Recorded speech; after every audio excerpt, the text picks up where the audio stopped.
고승민 선수가 좌투에 약하다는 이유로 굉장히 좌투만 나오면 뺐어요. 사실은 22시즌, 23시즌 모두 그랬죠. 그래서 좌투로 상대할 일이 거의 없었다는 게 더욱더 본인의 상황을 이겨내는데 어려움이 있지 않았나라는 생각이 들거든요.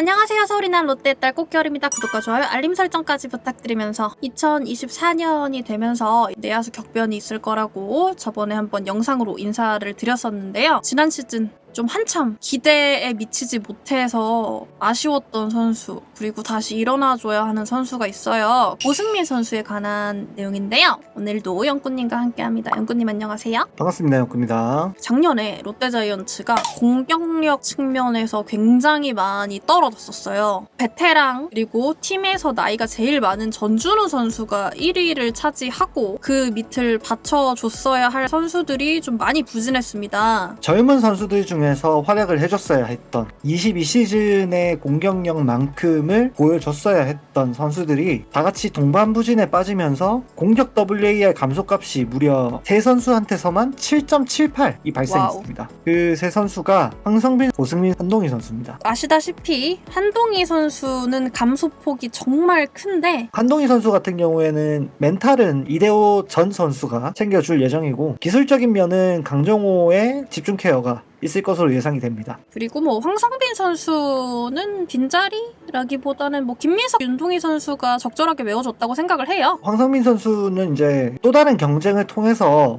분명히 시너지 효과를 같이 발휘해 줄 수 있을 거다라고 생각이 들고, 그런데 고승민 선수 같은 경우에는 김태형 감독님이랑 김인호 수비 코치님이 주전 2루수감으로 높게 평가한다라는 이야기까지 나오고 있어요. 원래 고승민 선수가 2루수로 입단을 했던 선수기도 하고 22시즌만큼은 정말로 뜨거웠던 공격력도 보여줬었기 때문에 내야수 자원으로 다시 한번 반등의 기회를 주는 게 아닌가라고 생각은 드는데, 반등을 하기 위해서는 결국에는 공격력이 다시 살아나 줘야 된다는 거죠. 절대 저는 이 선수가 재능이 없는 선수라고 생각하지 않거든요. 그래서 대체 뭐가 문제였을까 생각을 해보자고요. 그래서 영꾸님이 3가지 정도를 뽑아주셨는데, 첫 번째로는 심리적인 불안감에서 오는 결정력 문제를 뽑아주셨어요. 왠지 그 스토브리그 드라마에서 보면 백승수 단장이 트레이드 PT 할 때 그러잖아요. 새가슴입니다. 새가슴. 이러잖아요. 그런 모습이 23시즌에 약간 나왔던 것 같아요. 이거 조금 설명해주세요. 레버리지별 타율.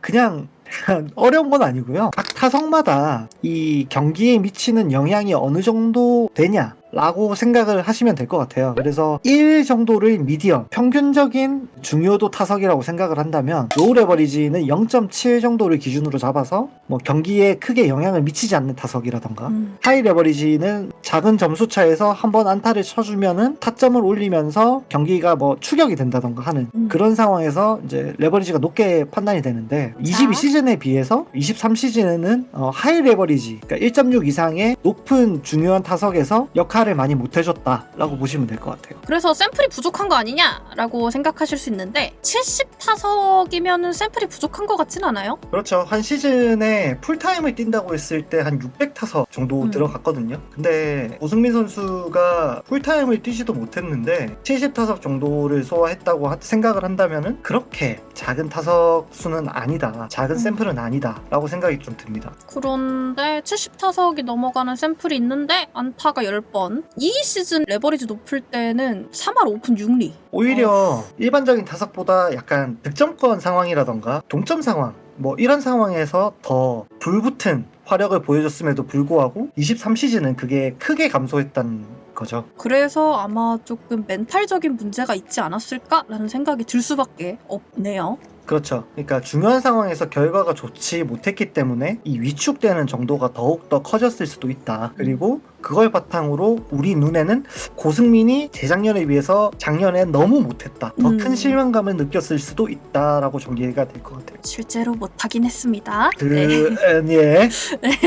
네, 그래서 다음으로 넘어가 보자고요. 두 번째로는 소극적인 공격 그리고 수싸움 패배를 뽑아주셨는데, 부진했는데 볼넷이 늘었어요. 이거는 조금 제 지론과는 반대되는 게, 볼넷이 늘면 선구가 좋아지기 때문에 타격 공격도 좋아질 것이다 라고 단편적으로 생각을 하게 된단 말이에요. 그래서 제가 볼넷이 증가한 거를 보고 같이 찾아봤습니다. 삼진 역시 크게 증가했고요. 볼넷 퍼센트가 13.7%까지 늘어났음에도 불구하고 삼진이 20.9%까지 올라가면서 전반적으로 굉장히 타석에서 접근성이 좋아지긴 했습니다만 결정을 짓지 못했다 혹은 수싸움에서 졌다라는 결론이 나오게 되더라고요. 그렇게 보니까 지금 컨택이 돼도 파울의 비율이 되게 높고요. 스트라이크를 먹게 되잖아요. 여러 가지 종류로 투수가 던지는 공을 지켜보면서 스트라이크가 올라갈 수도 있고, 내가 스윙을 했음에도 불구하고 공이 헛스윙이 되면서 스트라이크가 올라갈 수도 있고, 파울을 쳐서 스트라이크가 될 수도 있어요. 그 중에서 파울을 만들어서 스트라이크가 올라갔던 비율이 굉장히 많이 증가했다는 거죠. 게다가 투 스트라이크 이후 상황이 매우 많아졌고, 근데 진짜 치수가 많이 높아지긴 했다. 그래서 스윙 삼진이 엄청 늘었구나. 네, 그러니까 투 스트라이크 이후에 성구를 해내는, 공을 골라내는 능력도 굉장히 좋아졌었고요. 그에 따라서 타석당 투구수도 4개를 넘어갈 정도로 인내심을 발휘를 했다라고도 볼 수는 있겠습니다만, 반대로 삼진을 당할 때 스윙 삼진을 당하는 경우가 굉장히 많아졌어요.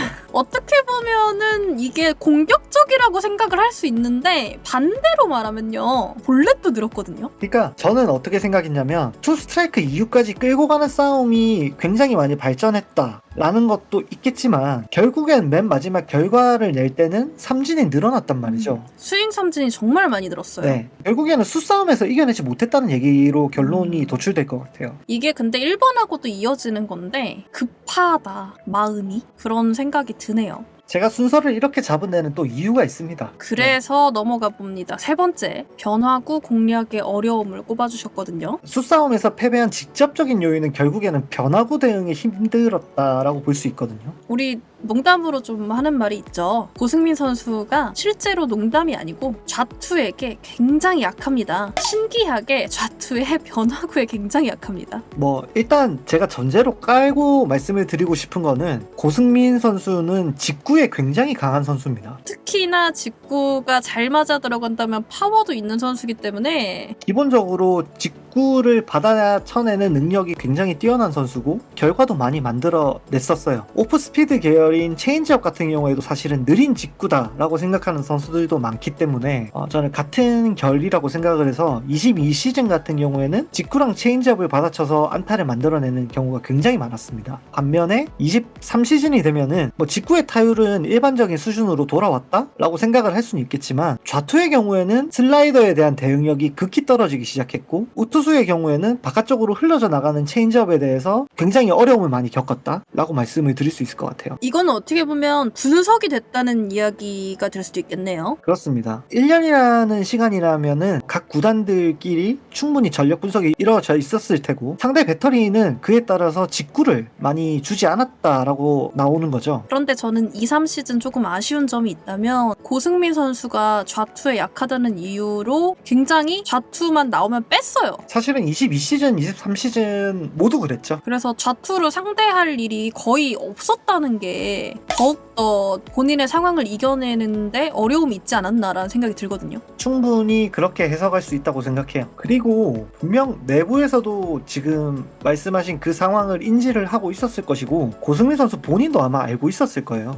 그래서 낮은 공에 대한 타율이 점점 떨어져 갔고, 낮은 공이 올 거라는 거에 대해서 신경을 더 많이 쓴 듯합니다. 근데 상대 배터리는 직구로 낮은 코스로 공략을 해오지를 않았어요. 하이패스트볼로 공략을 해왔는데, 오히려 22시즌 같은 경우에는 하이패스트볼 직구에 대해서 굉장히 강한 면모를 보였는데, 반응이 진짜 좋았거든요. 근데 떨어지는 변화구 혹은 유인구로서 사용되는 변화구에 대한 생각이 머릿속에 너무 깊이 남아서인지 하이패스트볼에 대한 타율이 좀 많이 떨어졌다. 특히나 가운데 하이존에 대해서는 9타수 5안타를 기록하고 있었는데 3타수 1안타 수준으로 많이 떨어졌다라는 점은 좀 안타깝게 느껴지는 부분입니다. 저는 많은 팬분들이 고승민 선수에 대한 기대치가 높으실 거라고 생각해요. 그래서 더욱더 작년에 실망감이 크셨을 거라 생각을 하고, 아무래도 2차 1라운더잖아요. 그렇죠. 많이 알고들 계실 거예요. 2차 1라운더 유망주이고 한동희, 김진욱, 손성빈, 조세진 선수처럼 정말 롯데 내부에서 핵심 유망주 자원으로 분류가 되어 있는 그런 선수라고 볼 수 있습니다. 저는 전에도 말씀드렸지만 고승민 선수는 재능이 정말 있는 선수라고 생각을 합니다. 그냥 이렇게 부진할 선수가 절대 아니라고 생각을 하거든요. 그래서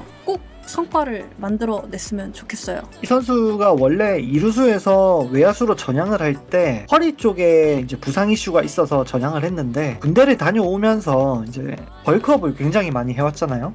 그래서 자기 몸 관리에 대한 어느 정도의 루틴이 잡혀 있을 거라고 생각을 합니다. 데뷔 당시에 롤모델을 오재원 선수라고 이야기를 했었는데 그 정도로 강한 깡다구와 넓은 수비 범위 그리고 건강한 몸으로 다시 우리 롯데자이언츠의 주전 선수로 도약했으면 하는 바람이 있습니다. 네, 고승민 선수가 살아나야 또 롯데 공격의 한 축을 담당해줄 수 있기 때문에 올 시즌은 함께 해봅시다. 많은 댓글 부탁드리고요. 저는 아프리카에서 방송 중이니까요. 놀러오세요. 지금까지 서울이 난 롯데 딸 꽃게 올과 영구님이었고요. 우리 다음에 또 봐요. 안녕. 안녕. 근데 진짜 영구님 말대로 돼서 기쁘시겠어요? 내가 고승민 2로 온다 그랬지. 10번 중에 한 번 맞아가지고